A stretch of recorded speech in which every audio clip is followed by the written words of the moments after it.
Asim Waqif's work is constructed from old demolished timbers taken from all kinds of buildings, wharves, bridges, sugar mills. What makes an architect turn to art and start producing unexpected and improbable structures? Even before I graduated, I felt that architectural practice was restricted to studios and controlled situations. I wanted to do more manipulation and adapt while working on site.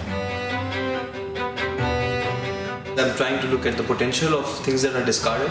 I think we have a system in place in our society today where the disappearance of trash is a very efficient machine. So we feel that when we put things into certain designated bins, our responsibility is over. While actually more often than not, most of this stuff is put into landfills and or incinerated. Well, I came here first in the research trip. I started looking at how the city is transforming, what happens to the material that's discarded when a new building comes up.